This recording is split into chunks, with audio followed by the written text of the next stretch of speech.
예, 이제 266페이지 제3절 고려 후기의 사회변화 할 차례입니다. 자, 그래서 이거는 이제 무신집권기 때 그거 조심하시고 일단 무신집권기 때 사회. 고전에 이제 다시 지배 세력 호족이 있었죠. 호족이 지배 세력이었다. 근데 이제 성종 때부터 새롭게 뭐다? 문벌 귀족 사회가 형성이 되면서 전개되어 나간다.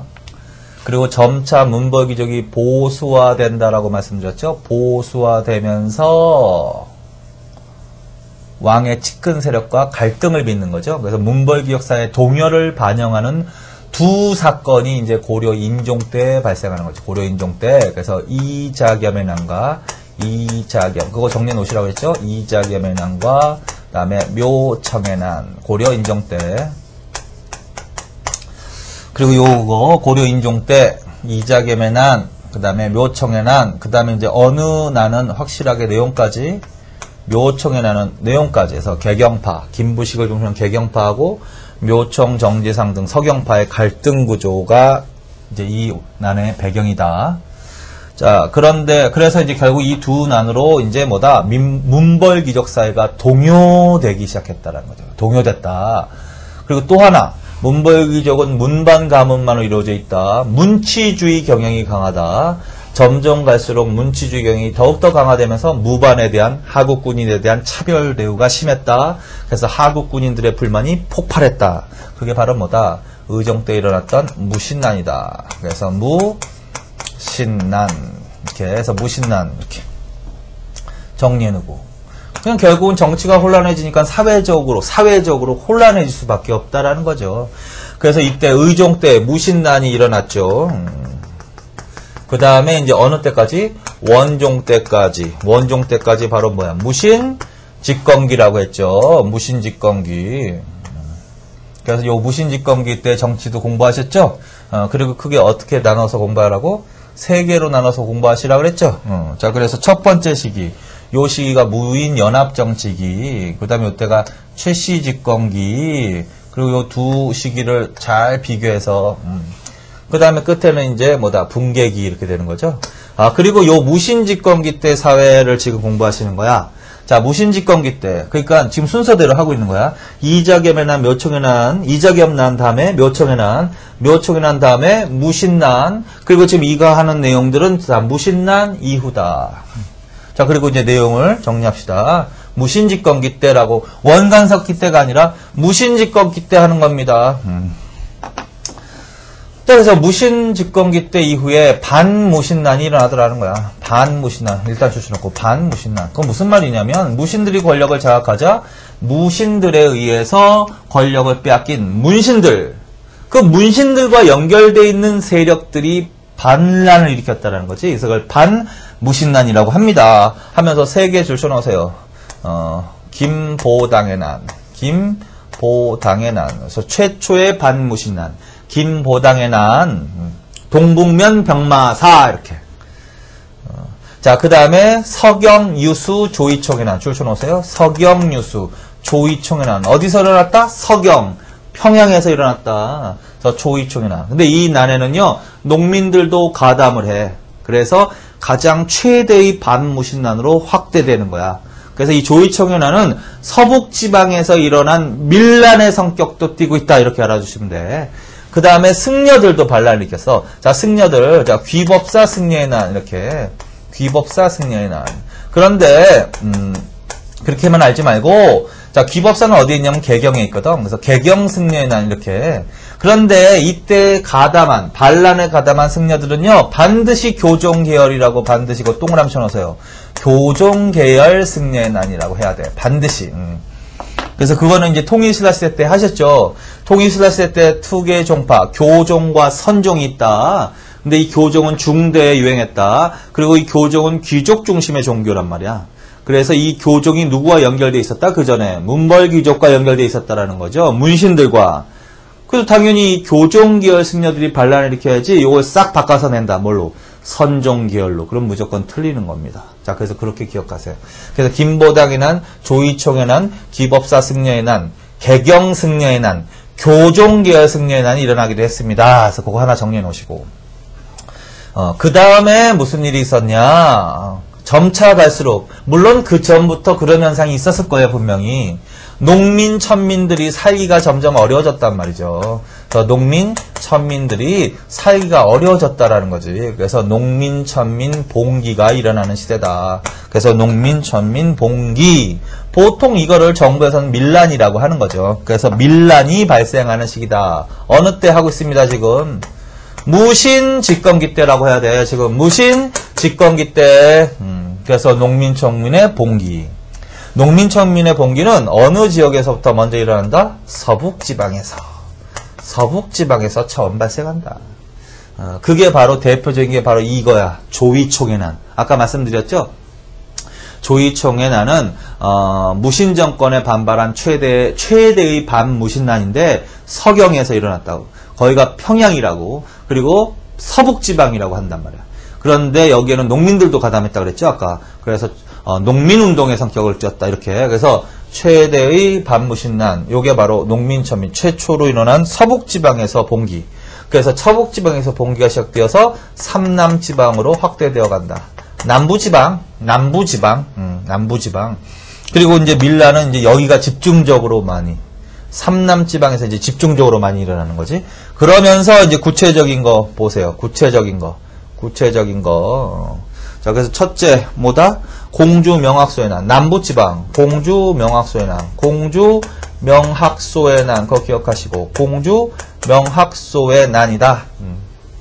자, 어디에서 일어났어요? 공주에서. 공주 어디에서? 명학소. 어디? 소라는 특수행정구역에서. 자, 그래서 무신집권기 이후에는 소라는 특수행정구역에서 봉기가 일어나기도 합니다. 이걸 누가 지도했냐면 망이 망소이가 지도했거든. 이걸 망이 망소이의 난이라고도 한다. 망이 망소이의 난. 근데 이거의 특징이 뭐냐면 이 무신정권이 이걸 진압하면서요. 진압하고 회유책으로 이 명학소를 일반 군현으로 승격시켜줬단 말이야. 자, 그래서 그게 바로 이제 충순현이라고 주시는 겁니다. 충순현으로. 그래서 이건 어떤 의미가 있냐면 지방 통치할 때도 한번 말씀드렸고, 아까 사회편에서 신분의 종류 특징할 때도 한번 말씀드렸고, 지금 다시 확인하는 거야. 무슨 말이냐면 향부곡소라는 특수행정구역이 고려시대 광범위하게 분포하고 있었죠. 그런데 이제 그게 어느 때 이후에는 철폐되기 시작한다. 무신난 이후에는 이렇게. 그래서 어떤 현상이 있었냐면 특수행정구역에서 봉기를 하잖아. 그래서 회유책으로 일반 군현으로 승격되기도 하고, 반대의 현상도 나타나요. 일반 군현에서 밀란을 저지르면 어떻게 된다? 향부곡 등으로 강등시키기도 했다. 자, 그래서 그런 의미가 있다. 자, 그래서 공주 명학소의 난 이거. 자, 그 다음에 김삼이 효심의 난 반드시 줄쳐서 전주 관도의 난 눈을 읽고, 김삼이 효심의 난, 김삼이 와 효심의 난 1193년에. 그래서 이것도 줄쳐놓으시고, 공주 명학소 김삼이 효심의 난은 어느 때 일어났던 밀란이다. 최소한 이 두 개는 확실하게 무신집권기 때. 근데 이제 보니까 조금 더 구체화시키면 1196년에 최충헌이가 권력을 잡거든요. 최충헌이가 권력을 잡는 때가 1196년이거든요. 그리고 잠깐 봐봐. 김보당, 조이청, 기법사 승려의 난, 공주 명학소의 난, 김삼이 효심의 난까지 다 1196년 전이죠? 자, 그래서 지금 김보당의 난서부터 김삼이 효심의 난까지는 다 최씨 집권기 이전에 일어났던 밀란이다. 최씨가 집권하기 전에 첫 번째 시기의 밀란이다. 이렇게 해놓으십시오. 최충헌이 권력을 잡기 직전에, 바로 직전에 일어난 밀란이 요거야. 김삼이 효심의 난. 자, 김삼이 효심의 난 특징은 뭐다? 경상도 줄쳐놓고, 경상도에서 일어났어. 각각 이렇게 했어요, 원래는. 그래서 운문, 청도, 그 다음에 초전, 울산, 이렇게. 그런데 이 김삼이 효심의 난을 계기로 지역적으로 연대, 고주는. 지역적으로 연대.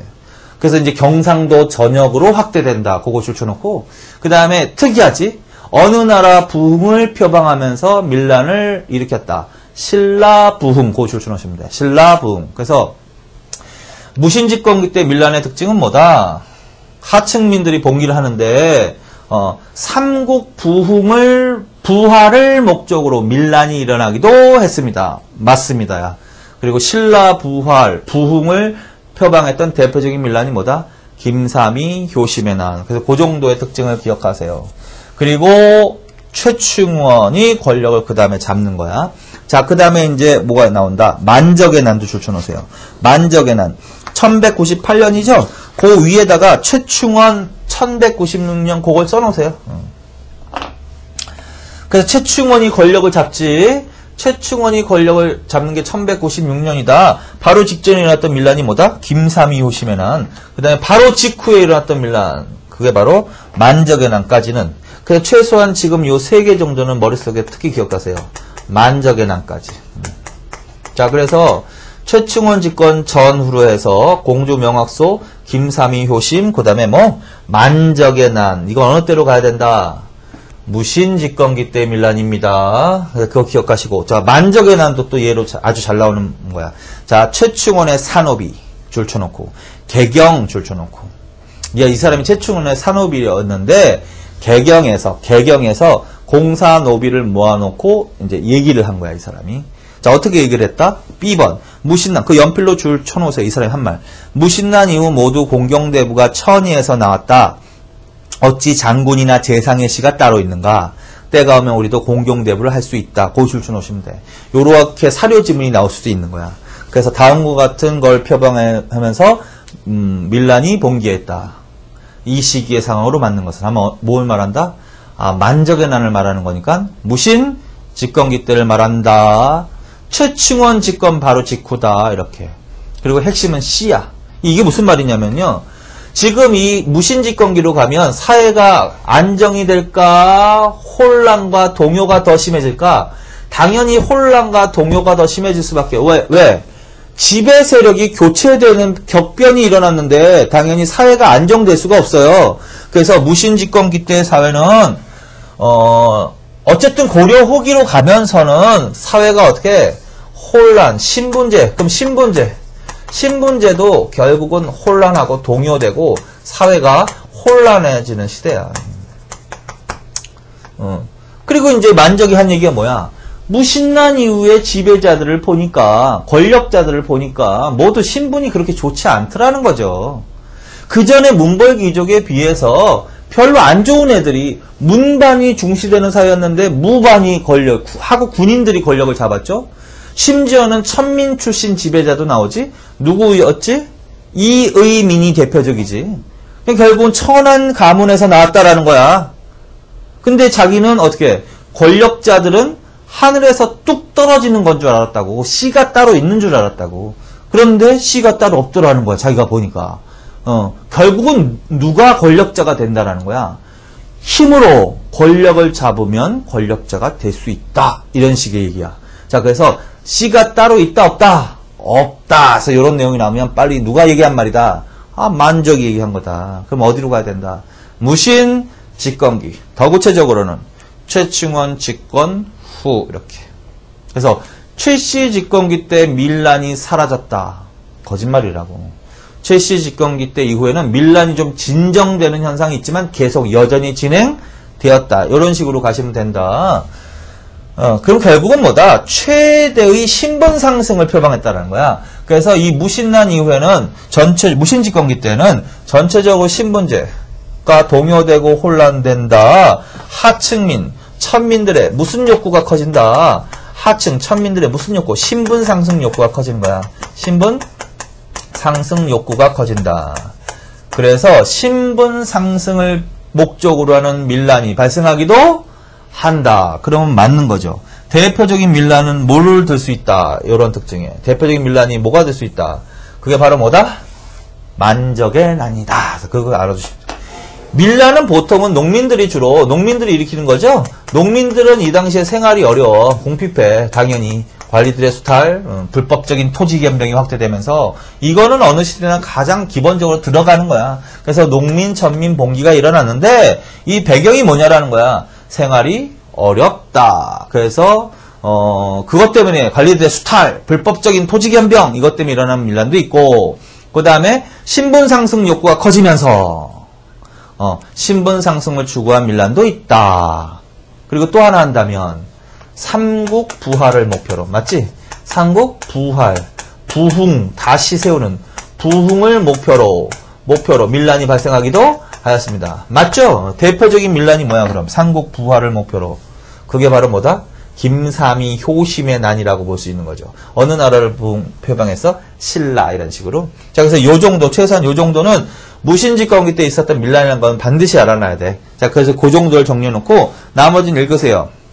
강릉 농민의 난도 발생했고, 진주 공사 노비의 난도 발생했고, 그 다음에 동경대반란, 이건 뭘 표방했다고? 신라. 최광수의 난, 서경 줄쳐놓고, 고구려 줄쳐놓고, 이연년의 난, 백제, 담양 줄쳐놓고, 그리고 이응은 줄쳐놔. 고려 왕조 질서를 부정하는 성격을 띤 봉기가 발생하기도 했다. 그거 줄쳐놓고. 그게 맞다. 그게 바로 좀 전에 줄쳐놨던 그거예요. 자, 예를 들어서 김삼이 효심의 난과 동경대반란, 요 두 개는 어느 나라 표방? 신라. 최광수의 난, 이거는 고구려. 그 다음에 이연년의 난, 이건 백제. 얘네들은 각각 신라, 고구려, 백제 부활을 목표로 밀란이 일어났단 말이지. 이렇게 나오면 빨리 무신집권기로 가야 돼. 그럼 예를 들어서 얘네들이 성공을 했다면 어떻게 된 거야? 성공을 했다면 고구려, 백제, 신라가 다시 세워지는 거 아니에요? 그럼 자동적으로 고려는 어떻게 되는 거야? 망해버리는 거 아니야? 자, 그래서 결국은 그렇게 표현을 한 거지. 뭐야? 고려 왕조 질서 자체를 부정하는 성격. 그게 바로 뭐다? 삼국 부활을 목표로 밀란이 발생하게 됐다. 맞죠? 그래서 그 정도의 개념을 알아주시면 돼. 자, 그래서 나머지도 있지만 최소한 공주명확소, 김삼이 효심, 만적의 난 있죠? 요 정도는 특히 좀 더 알아두시고 이때 일어났다라는 거.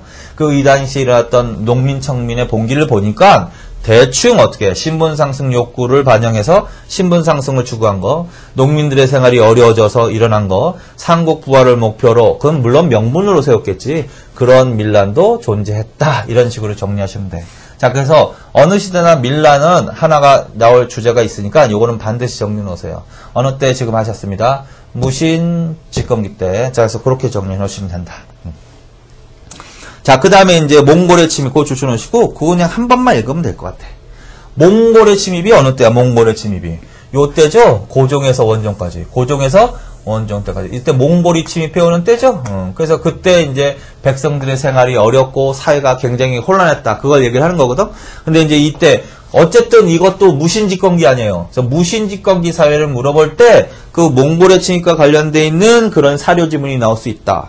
자, 그래서 267페이지에 거기 읽기 자료에 몽골 침입 시 백성의 생활 있죠? 그게 사료 지문으로 나올 수 있어.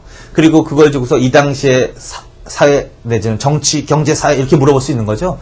자, 일단 결론적으로는 무슨 시기로 가는 거야? 무신 집권기로 가는 거야. 몽골 침략과 관련이 있다. 자, 그걸 한번 읽어보세요.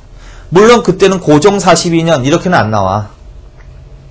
그래서 이렇게 왕 42년 3월 한번 읽어보는 거야. 왕 42년 3월 여러 더의 고울이 난리를 겪어. 난리줄. 고려는 난리를 여러 번 겪는 거죠. 그러니까 이제 난리가 뭐야? 아, 거란이 침입할 때인가? 아니면 뭐 여진과의 관계인가? 아니면 몽골과의 관계인가? 아니면 홍건 지역 때문에 난리를 겪었나? 왜구 때문에 여기서 막 갈 수가 있잖아. 근데 결론은 어디로 가야 된다고? 여기로 가야 된다고. 근데 그또 읽어. 난리 줄쳐놓고. 난리를 겪고 황폐해지고 지쳐 조세, 공부, 요역 이외 잡세를 면제하고 산성과 섬에 들어갔던 자를 모두 나오겠다. 자, 여기서 힌트가 바로 나왔어. 산성과 섬 줄쳐놓으면 돼. 산성과 섬. 이게 바로 이 시기를 몽고 침입 때라는 것을 나타내주는 힌트란 말이에요. 반드시 기억해 놓으시면 돼. 그거 기억이 나시는지 모르겠다. 몽고 침입 과정 이렇게 정리하면서 몽고가 침입했다. 그런데 결국은 최우는 대몽황쟁을 결심을 하고 어디로 천도를 한다? 강화도로 천도한다. 이렇게 돼 있잖아요. 근데 강화도로 천도할 때 그 최우가 정부가 백성들에게 한 말이 뭐야? 산성이나 섬으로 들어가라. 산성이나 섬으로 들어가라. 그래서 몽골 침입 때 정부가 택한 전략이 뭐야? 산성하고 섬방어 작전이란 말이야. 근데 지금 뭐라 그랬어요, 지금? 산성과 섬에 들어갔던 자를 모두 나오게 됐다. 이렇게 돼 있잖아, 지금. 그래서 결국 이게 바로 무슨 침입기란 걸 알아들어야 돼. 아, 몽고 침입 때구나. 라고 알아들으셔야 돼. 그러면 어느 때? 무신직건기 때 물어보는 거란 말이야. 거기까지. 그거 줄 쳐놓으세요. 그 다음에는 읽을 필요도 없는 거야. 그때 산성에 들어갔던 백성은 굶주려 죽은 자가 매우 많았고 늙은이와 어린이가 길가에 죽었다. 심지어는 아이를 나무에 잡아 메어놓고 가는 자가 있었다. 4월 도로가 비로소 통하였다.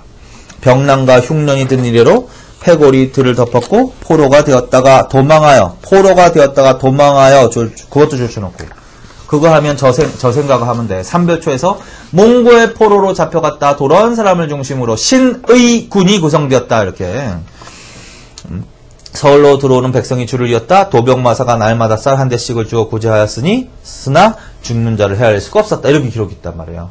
그러니까 이걸 사료지문형 문제는 이걸 다 읽을 필요가 없고 빨리빨리 힌트가 뭐냐 시기를 물어봤다면 그 시기에 해당되는 특징을 나타내주는 키워드 문장 그런 내용이 나올 거란 말이야. 그래서 빨리빨리 그 고르는 연습을 여러분들이 하셔야 돼. 다시 여기서 힌트는 뭐야? 더 읽지 않아도 돼. 산성과 섬 그걸 기억. 그래서 무신직건기 때 그럼 무신직건기 때 물어보는 거란 말이야. 그래서 그거 하나 반드시 읽어놓으세요. 자, 그 다음에 이제 어디로 가겠습니다. 3번 원간석기로 가겠습니다. 원간석기. 자, 원간석기는 뭐야? 지금 어느 시대를 했어요? 무신직건기 때 있었던 일을 한 거야. 무신직건기 때 무슨 일이 있었나? 반무신난이 일어났습니다. 김보당, 조이청, 기법사 승려의 난, 농민, 천민, 봉기가 일어났습니다. 밀란. 그래서 대표적인 공주명화서, 김삼이 효심, 만적의 난. 그래서 요걸 하신 거예요. 이렇게 줄쳐놓으시라고. 그리고 당연히 요때 어떻게 몽골이 침입해 올 때라고요. 여기까지. 그 다음에 이제 원간석기란 어디를 말한다? 원간석기란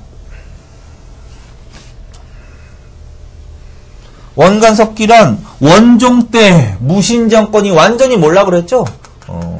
그리고서 어떻게 다시 개경으로 환도를 하는 거지? 그리고 최후로 삼별초에 항쟁이 있는 거지. 그거 다 진압당하고 이 충렬왕 때부터 이때를 원간석기라고 한단 말이지. 그래서 보통 요 공민왕 때까지 원간석기야. 그래서 공민왕 때 원의 간섭에서 좀 벗어난단 말이죠. 그래서 어쨌든 고려 후기 특히 원간석기 요때의 상황을 공부하면 됐다. 근데 여기도 거의 다 공부는 하신 거야. 몇 가지만 정리하면 돼. 첫째, 하층민의 신분 상승. 자, 그건 무신난 이후부터 그런 현상이 좀 나타나. 무신난 이후부터 하층민의 신분 상승이 많아집니다. 그 다음에 원간석기 때도 하층민의 신분 상승이 있었습니다. 근데 대표적인 방법이 뭐냐라는 거야. 그래서 그거 줄 쳐놓으세요. 뭐냐면 동그라미 2번에 원간석기 이후 전공. 전쟁에서 공을 세우거나 이걸 군공이라고도 하지. 몽골 귀족과의 혼인.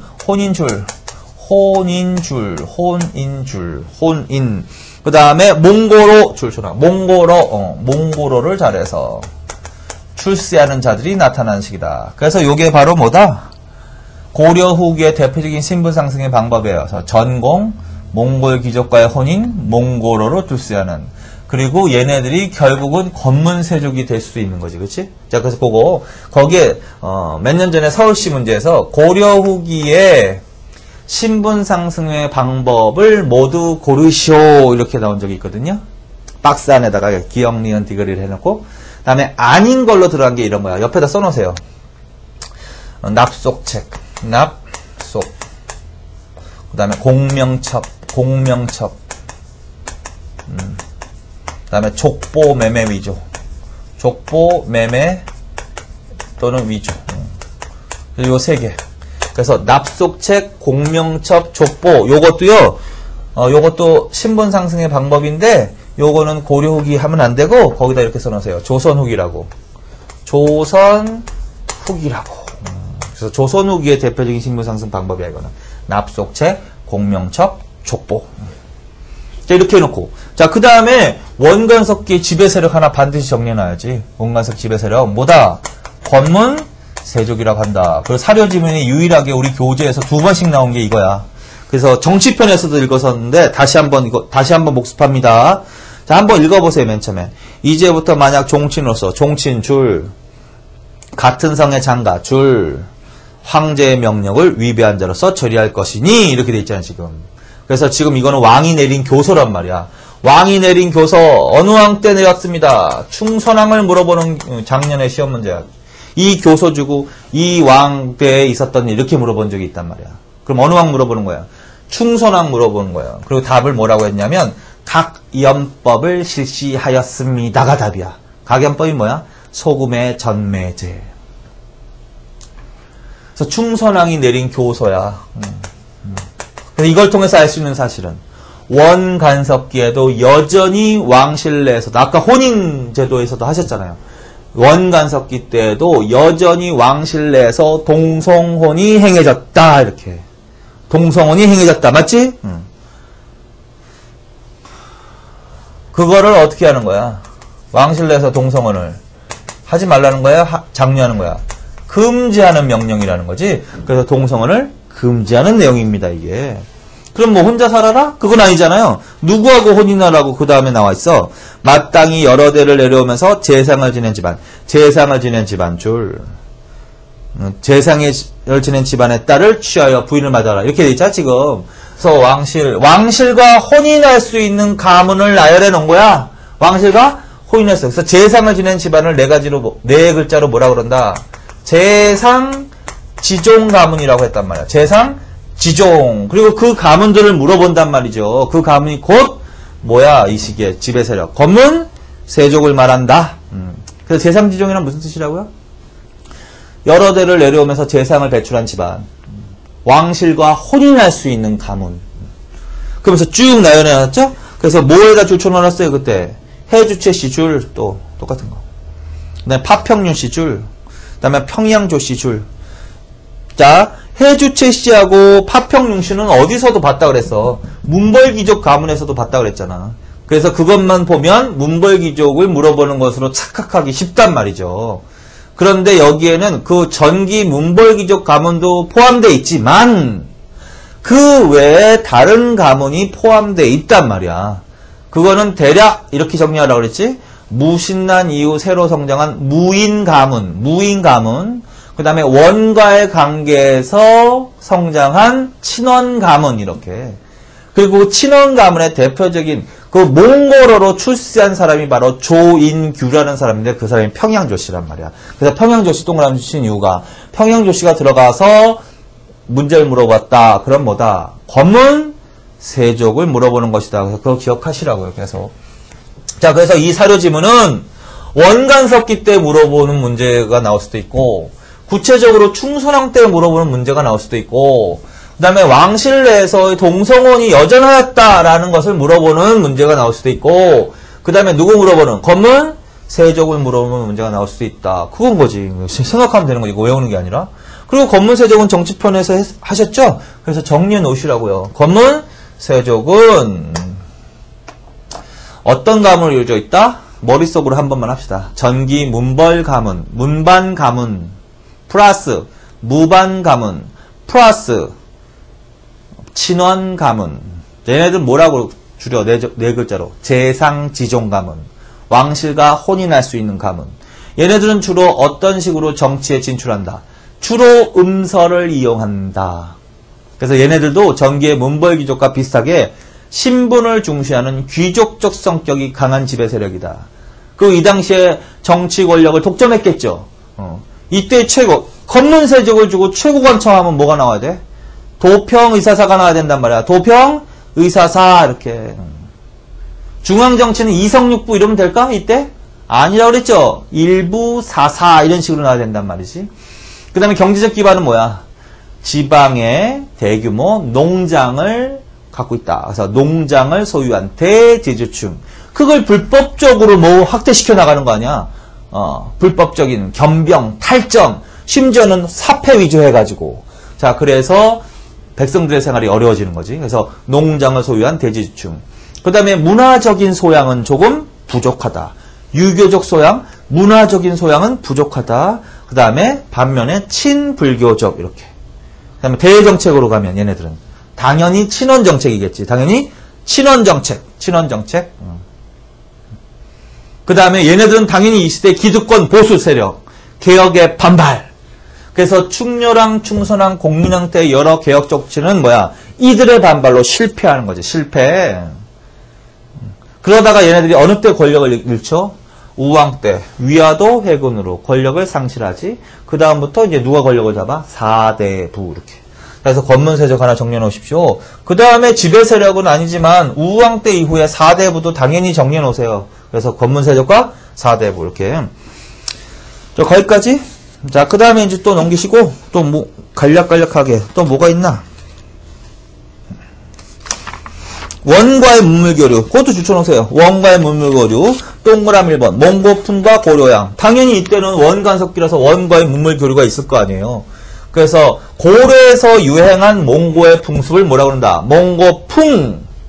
반면에 몽고에서 유행한 고려의 풍습을 고려양이라고 한다. 그래서 몽고풍과 고려양. 그리고 그 사료지문 원간석기의 몽고풍. 이거 작년 경찰직 기출문제. 요 사료지문이 바로 나왔단 말이야. 그리고 요 때의 왕에 대해서 물어봤단 말이야. 이 왕이 어느 왕이라고? 공민왕이라고. 공민왕 때 적극적으로 무슨 정책을 했어? 반원자주 정책을 했지? 그 중에 무슨, 뭐 폐지가 있어? 몽고풍 폐지가 있죠? 그래서 몽고풍 폐지와 관련되어 있는 내용이잖아, 지금. 자, 그래서 그럼 공민왕으로 가시는 거야. 자, 그래서 그 개념. 자, 그 다음에 망건당도 줄만 쳐놓으세요. 망건당. 자, 그걸 줄 쳐놓으세요. 망건당은 어느 왕 때? 충선왕 줄. 그 다음에 어디에 설치한 거야? 원의 수도인 연경줄. 연경에다가는 북경이라고도 써놓고. 그 다음에 학술교류기관이야, 그냥. 그래서 충선왕 때 원의 수도인 연경에 설치한 학술교류기관이 뭐다? 만건당. 그 정도로만. 자, 그 다음에 4번. 조은의 풍습. 이거는 미리 아까 하셨지? 이걸 주고서 이 당시에 혼인풍습 해가지고 원의 영향으로 새롭게 나타나는 게 뭐야? 원의 영향으로. 원의 영향으로 새롭게 나타나는 게 뭐다? 조혼의 풍습이죠? 조혼의 풍습이 있었습니다. 왜? 조혼의 풍습이 왜 나타나는 거야, 원래? 결혼도감이란 걸 설치하고 고려의 처녀를 공녀로 잡아갔잖아. 그래서 딸을 뺏기지 않기 위해서 딸을 일찍 시집 보내는 풍습이 있었습니다. 그 다음에 원의 영향으로 나타나는 현상 또 일부 다처제. 일부 다처제. 원래는 일부 일처제가 원칙이지만. 근데 원의 영향은 아닌 거 있지? 원래 고려초부터 왕실로해서 근친원, 동성원이 성행했죠? 그래도 이때는 여전했죠? 그래서 이거는 원의 영향은 아니야. 같은 시기긴 하지만. 자, 그래서 그거 다시 기억하시면 될 것 같아. 그래서 그 정도. 그 다음에 넘기시고. 그 다음 이제 읽기자료. 자, 그것도 작년에 기출문제 나왔던 거야. 사료지문으로. 박유가, 청컨대, 이렇게 돼 있잖아요? 자, 한번 읽어보세요. 박유가 청컨대 여럿이나 관료로 하여금 여러 처를 두게 하되 품위에 따라 그 수를 점차 줄이도록 하여 보통 사람에 이르러서는 1처를 줄 수 있도록 하며 여러 처에서 낳은 아들도 역시 본처가 낳은 아들처럼 벼슬을 할 수 있게 하기를 원합니다. 라고 건의를 했다라는 거야. 근데 연등의 날 저녁 박유가 이제 그걸 건의한 사람인데 왕의 행차를 호위하여 따라갔는데 어떤 노파가 그를 손가락질 하면서 첩을 두자고 요청한 자가 저놈의 늙은이다 라고 하니 듣는 사람이 서로 전하여 가르치니 거리마다 여자들이 무더기로 손가락질했다. 당시 재상 중에는 부인을 무수한 자들이 있었기 때문에 그 건의를 정지하고 결국 실행되지 못했다. 좀 우스운 얘기긴 하죠. 근데 이걸 주고서 뭘 물어보냐면 이 시기를 물어보는 거야. 다음과 같은 현상이 일어나던 그 시기. 근데 시기도 간단해. 여기서 핵심은 더 읽을 필요도 없어. 두 번째 줄에 뭐야? 첫 번째 줄에 여러 처를 두게 하되 이렇게 여러 처. 그럼 뭐 생각나야 돼? 일부 다처제가 생각이 나야지. 일부 다처제에서 일부 다처제를 건의했다. 그럼 어느 때로 가야 된다는 거예요? 원 간섭기로 가셔야 된다는 거지. 자, 그래서 이거는 원간섭기 때 물어보는 것이다라는 거죠. 자, 그래서 그거 기억하시면 돼. 다 했죠? 그 다음에 외구의 침범은 외구의 침범은 다시 정리해 놓으시고, 요때 누가, 이민족 하면 공민왕 때 누가? 홍건적이 침했습니다. 그거 하나 하고, 그 다음에 우왕 때 집중적으로 나오는 거 있죠? 왜? 그래서 이때도 이제 사회가 굉장히 혼란해지는 거지. 외구의 침입으로. 요거는 대외관계 할 때 정리를 했으니까, 그때 그걸 기억하세요. 그래서 이제 우왕 때 이제 외구가 나타나서 격침했던 싸움들 해서 홍산 전투, 그치? 최영. 그 다음에 화통도감 설치하죠? 이때 최무선의 건의에 따라서 화포 만든다. 그 다음에 진포대첩. 최무선이 화포를 이용해서 외구를 처음으로 물리친 전투. 그 다음에 황산대첩. 특히 더 알아두시고. 누구? 이성계. 그다음에 관음포 이런 전투가 이제 나오게 된단 말이지. 요게 이제 요때라는 거야. 그래서 이제 외구의 침입으로 굉장히 사회가 혼란한 시대다. 그래서 그건 한번 읽어보시면 되고. 그래서 이제 원간섭기 때 사회 현상을 정리를 이런 식으로 하신 거야. 그래서 여기에 칠판에 쓴 걸 중심으로 한번 정리하시면 된다. 여기까지. 자, 그래서 여기까지가 바로 이제 고려의 사회편을 끝냈습니다. 자, 그 다음에 다음 시간에는 그럼 이제 조선시대, 고려의 문화편으로 넘어가겠습니다. 수고하셨습니다.